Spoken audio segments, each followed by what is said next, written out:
우리 수예배에 함께 볼 말씀은 로마서 3장 21절부터 24절의 말씀입니다. 로마서 3장 21절부터 24절의 말씀, 우리 4절을 다 같이 합독하도록 하겠습니다. 이제는 율법 외에 하나님의 한 의가 나타났으니 율법과 선지자들에게 증거를 받은 것이라. 곧 예수 그리스도를 믿음으로 말미암아 모든 믿는 자에게 미치는 하나님의 의니 차별이 없느니라. 모든 사람이 죄를 범하였음에 하나님의 영광에 이르지 못하더니 그리스도 예수 안에 있는 속량으로 말미암아 하나님의 은혜로 값없이 의롭다 하심을 얻은 자 되었느니라. 아멘. 우리 수예배 때 함께 볼 말씀의 제목은 율법 외에 하나님의 한 의입니다. 우리에게 구원이라는 것은 어떤 의미가 있을까요? 이것은 하나님 자녀에게 있어서, 성도에게 있어서 너무나도 중요한 거거든요. 우리가 구원받았다라고 얘기를 했을 때 죄로 인해서 하나님과의 관계가 깨졌었는데, 이제는 예수님 믿고 죄를 용서받고 하나님의 자녀가 되어져서 얘는 지옥 안 가고 천국 간다. 그 정도로만 구원을 이해해도 감사할 일이죠. 근데 중요한 건 우리가 천국에 간다라고 생각했을 때요, 그 천국에서의 삶을 나름대로 꿈꾸죠. 그런데 우리의 기준으로 그 천국이라는 것을 생각을 합니다.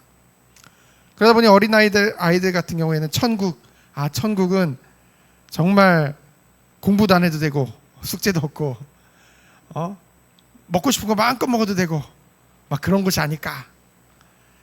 살아가 있는 동안 너무나 고통 속에 힘든 상황 속에 사는 사람들은 천국에 가면 내가 정말로 쉬면서 이렇게 아주 풍경이 좋은 곳에서 내가 행복하게 살지 않을까.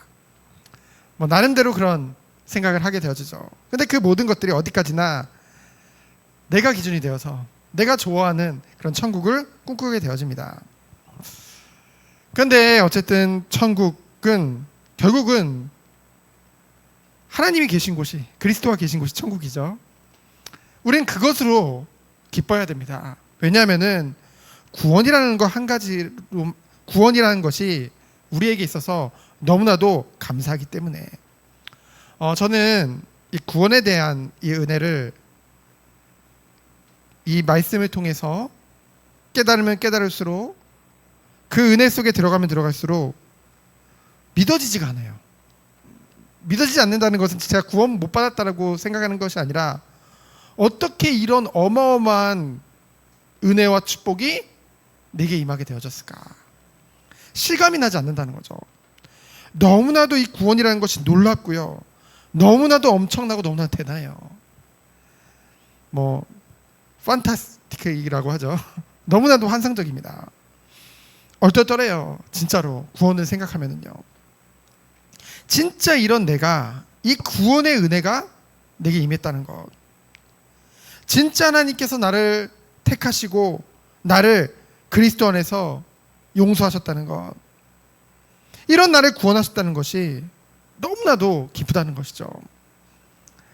오늘 첫 시간 예배 때도 함께 나눴지만은 아직도 우리가 세상과 하나님을 저울질하고 있다. 진짜 이 구원을 깨닫게 되어지면요, 결코 그럴 수 없습니다. 비교할 수 없어요. 이 하나님이 주신 구원의 은혜와, 하나님이 주신 은혜와 이 세상의 것은요, 결코 비교할 수 없습니다. 누구나 하나님을 인지하죠. 오늘 로마서 1장부터 2장까지도 봐도 누구나 하나님을 인지합니다. 불신자들도 일반 계시라고 하죠. 하나님이 이렇게 일반적으로 그들이 하나님이 살아계심을 하나님이라고 믿지 않지만 뭔가 신은 있다라고 누구든지 생각하거든요. 자연을 보면서 뭔가 또 사건 같은 걸 보면서도 정말 하나님이 있나 보다라고 막연하게 믿죠. 그런데 우리는요, 하나님의 은혜로 이 하나님에 대해서 눈으로 본 것 같이 너무나도 깊이 깨달을 수 있는 은혜를 주셨다는 것이죠. 명확하게 그냥 우리가 아는 정도가 아니라 이 하나님과 이 인격적으로 관계를 맺을 수 있는, 실제로 하나님을 알고 하나님을 느끼고 하나님의 사랑을 체험할 수 있는 그 은혜 가운데로 부르셨다는 것이죠. 어마어마한 은혜입니다. 그리고 이 구원에 대한 이 은혜를 우리에게 수요케 하셨다는 것, 비교할 수 없죠. 그 어떤 것과도 비교할 수 없습니다. 그래서 우리는 오직 이것, 이 은혜 가운데서 삶을 살고요, 오직 이것이 우리의 소망이 되고 이것이 기쁨이 되어진다는 것이죠. 그것이 바로 구원받은 하나님 자녀의 은혜인 줄 믿습니다. 오늘 로마서 3장은요 너무나 잘 아는 본문이죠. 이 복음에 대해서, 특별히 이 신득의 그 원리를 아주 잘 우리에게 전달해주고 있습니다. 그럼 첫 번째로요, 9절부터 20절을 보면요, 다 죄 아래에 있는 죄인이라고 했습니다. 저를 비롯해서 여기 앉아 계신 모든 분들은 다 죄 아래에 있는 죄인이라는 거죠. 누구도 예외는 없습니다.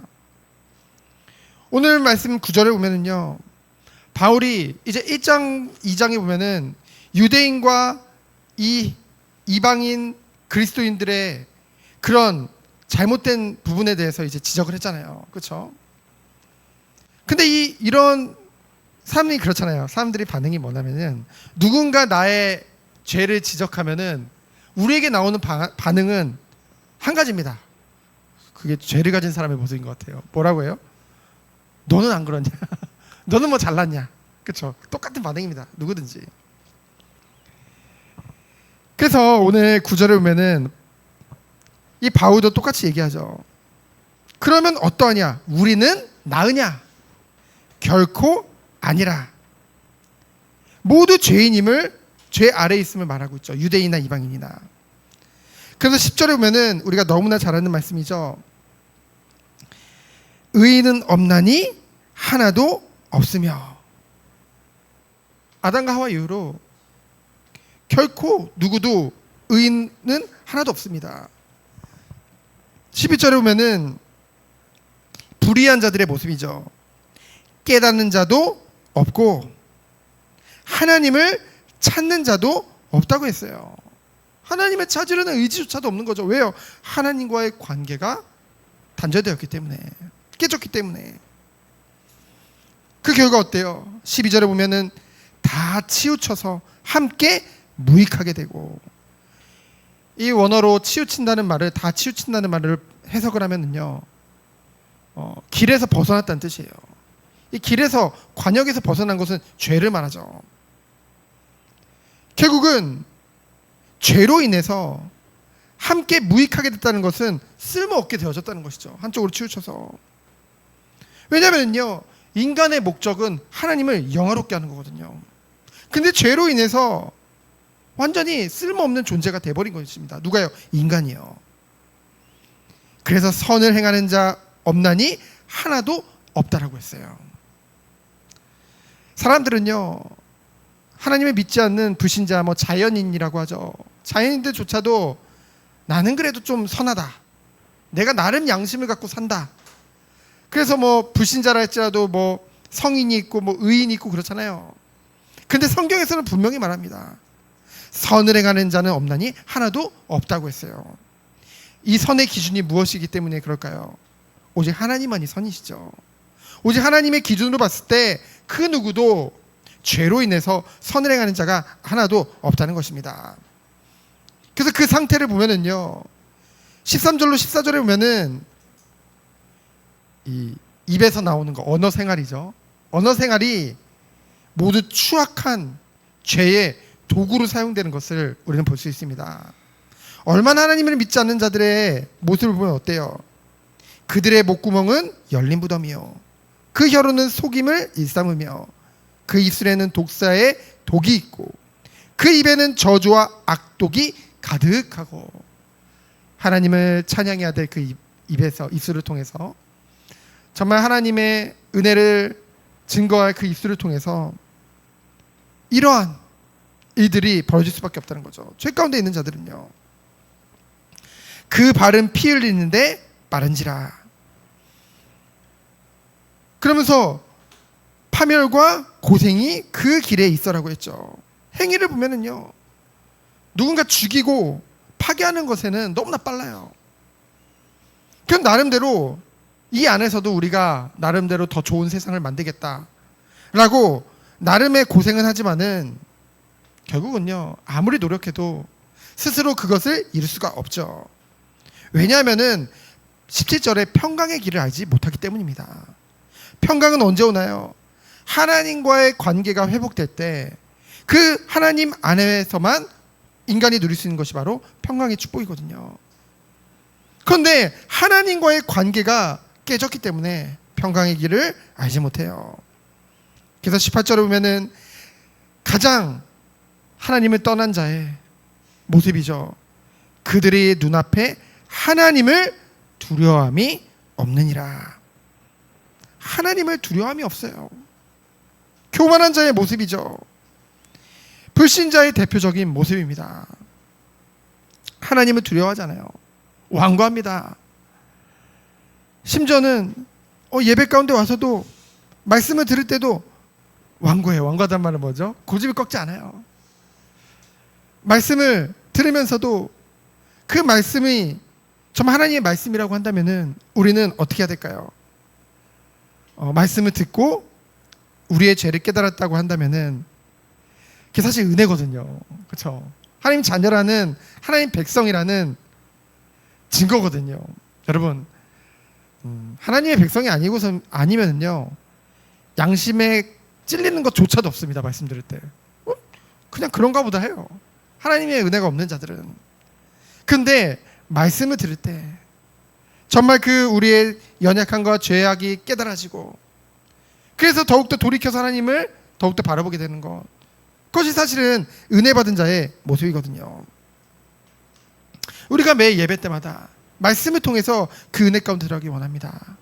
우리가 하나님의 사랑을 말하기 이전에 정말 하나님을 경외하는 그 은혜가 있기를 축원드립니다. 그런데 19절에 보면은 우리가 알거니와 무릇 율법이 말하는 바는 율법 아래에 있는 자들에게 말하는 것이니 이는 모든 입을 막고 온 세상으로 하나님의 심판 아래 있게 하려 함이니라. 이 말은 뭐냐면요,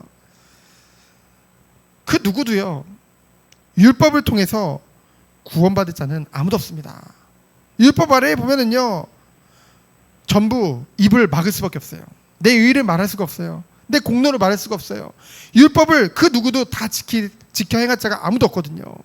율법으로 비추어 보면은 누구든지 죄인이거든요. 그 입을 막게 되어진다는 것이죠. 20절에 보면은 그러므로 율법의 행위로 그의 앞에 의롭다 하심 얻을 육체가 없나니 율법으로는 죄를 깨달음이니라. 누구도 율법으로 하나님께 의롭다 인정받을 인간은 아무도 없는 줄 믿습니다. 유대인들은 그런데 그걸 주장했거든요. 그래서 분명하게 바울을 통해서 하나님께서 말씀하고 계신 거예요. 율법은 그저 죄를 깨닫게 하는 뿐이라는 거죠. 그러면은 두 번째로 율법 외에 한 의가 나타났다고 했습니다. 이 말은 뭘까요? 율법 외에 하나님의 한 의란 말은 이 율법도 하나님의 의라는 거죠. 당연하죠. 율법은 하나님의 말씀인데요. 율법은 하나님의 의를 나타냅니다. 그러나 구원을 줄 수는 없죠. 그래서 한 의가 나타나고 했습니다. 왜 구원을 줄 수 없냐면요, 인간은 죄로 인해서 하나님의 말씀을 마음에 두기 싫어하고 그 말씀을 순종하기를 거부하게 되어질 수밖에 없거든요. 그래서 한 의가 나타난 거죠. 그 의는 뭐예요? 율법과 선지자들을 통해 증거를 받은 것이라고 했어요. 율법과 선지자들이란 말은 성경에 보면은 이 모세오경과 율법서와 그리고 이제 선지서가 있잖아요. 이것을 통해서 증거된 자가 있죠. 예언된 자가 있죠. 바로 예수 그리스도인 줄 믿습니다. 그래서 22절에 보면은 곧 예수 그리스도를 믿음으로 말미암아 모든 믿는 자에게 미치는 하나님의 의인이 차별이 없느니라. 또 누군가 이 말을 가지고 예정론이 아니잖아, 만인권은 아니야? 라고 얘기하는데 그걸 말하는 것이 아니죠. 지금 바울을 통해서 하나님 말씀하시는 것은 그 시대의 배경을 보면요, 이 로마 교회, 우리가 계속 말씀드렸지만은 이방인에서 돌아온 사람, 유대인에게서 돌아온 사람들이 있단 말이죠. 유대인이나 이방인이나 예수 그리스도를 믿는다면은 차별이 없다는 것을 말씀하고 있습니다.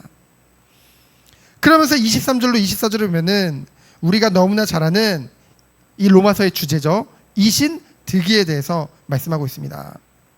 23절을 보면은 모든 사람이 죄를 범하였음에 하나님의 영광에 이르지 못하였더니, 그 누구도 죄인이기 때문에 하나님의 영광에 이르지 못하게 되어졌습니다. 그럼 어떻게 이렇게 됐어요? 그리스도 예수 안에 있는 속량으로 말미암아 하나님의 은혜로 값없이 의롭다 하심을 얻은 자 되었느니라. 우리는 예수 그리스도의 십자가의 구속의 그 공로로 말미암아 의롭다함을 받은 줄 믿습니다. 하나님의 은혜죠. 그러면서 25절로 26절을 보면은 너무나 중요한 말씀하고 있어요. 화목제물에 대해서 말씀하고 있는데요, 우리가 예수님의 그 화목제물 많이 들어봤잖아요. 25절을 보면은 이 예수님이, 예수를 하나님이 그의 피로써 믿음으로 말미암는 화목제물로 세우셨으니 이는 하나님께서 길이 참으시는 중에 전에 지은 죄를 간과하심으로써 자기의 의로우심을 나타내려 하심이니라. 이게 무슨 말일까요? 이 예수 그리스도를 화목제물 삼으신 것이 하나님의 의를 나타내심이래요. 여러분, 예수님이 하나님께서 간과하신다고 하니까요, 죄에 대해서. 하나님은 죄를 가볍게 보시는 하나님인가 보다. 죄를 간과하시니까. 그러니까 우리가 혹시라도 죄를 지으면 하나님 다 죄를 간과하시는 분이니까. 그게 아니죠. 왜 의로우심을 나타낸다고 했냐면요, 이 예수님이 화목제물, 인간은요 죄로 인해서 하나님을 만날 수가 없습니다. 오늘 말씀에 보면은 하나님이 죄를 무시하시는 게 아니라, 죄를 가볍게 여기시는 것이 아니라 길이 오래 참으신다고 했어요. 길이 참으시는 중에 그 예수 그리스도가 우리의 죄를 위해 모든 피를 흘리시고 대신 죽임당하신 것입니다. 그래서 공의 하나님께서는요 그 죄값을 반드시 치르시는 하나님이란 거죠. 그것이 의잖아요. 그렇죠? 죄 지었는데 죄에 대해서 그냥 모른 척 해버려요. 하나님이 그냥 죄 지었는데 그래 괜찮아 이거는 하나님이 불의한 게 되잖아요. 그렇죠? 하나님이 의롭다는 것은 그 죄값을 반드시 치러야 돼요. 근데 그 죄값을 누구를 통해서 치르신 거예요? 예수 그리스도를 통해서. 그 하나뿐인 독생자 예수 그리스도를 통해서, 그 예수 그리스도를 화목제물 삼으심으로 우리의 죄를 속량하시고 하나님의 의로우심을 나타낸 줄 믿습니다. 그래서 26절에 그 예수 그리스도를 믿는 자를 의롭게 하신 거예요. 그래서 우리는 그러니까 진짜로 이 은혜를 깨달은 사람은요 그런 말을 할 수가 없다니까요. 나 죄 지어도 괜찮아, 뭐 하나님 어차피 용서해 줄 텐데, 그런 얘기를 할 수가 없다니까요. 죄 없으신 그 예수님이 나를 위해 모든 죄값을 치러주셨다. 얼마나 부끄럽고도 얼마나 감사하고도 몸둘 바를 모르는 그 송구하다는 말이 있죠. 진짜 하나님 앞에 서면은, 예수님 앞에 서면은 그 은혜 가운데 우리가 있는 줄 믿습니다.